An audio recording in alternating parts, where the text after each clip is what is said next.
Hi all, welcome back.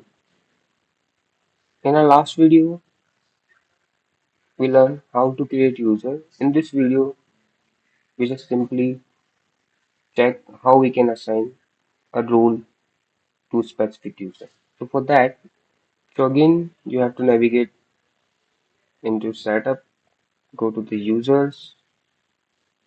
Once that dashboard load, select your user. Then you can see the manage roles option is enabled. Just simply click on that.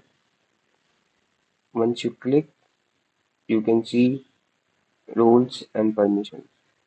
So in this video, we just gonna talk about roles. In later video, we can talk about permission. So this video is basically focus on roles only. So you can just click on edit.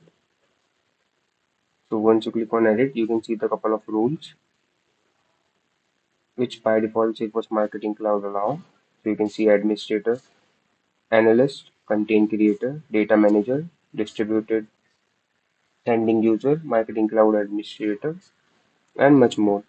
So based on your requirement, you can assign role.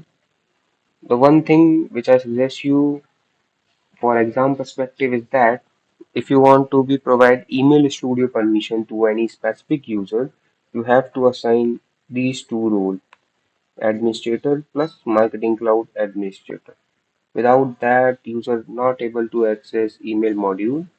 You can try it your own. Play with these roles and you will learn more, like which role is assigned to which user. You can follow a Trailhead module as well. Inside that, you can see the all kind of information related to these roles, and you can also create a custom role as well.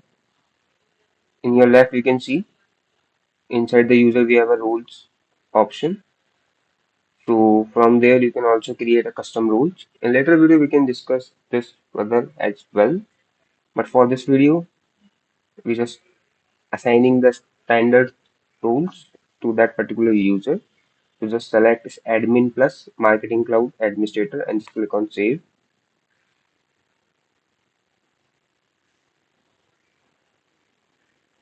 So once it's saved, then you can assign a permission.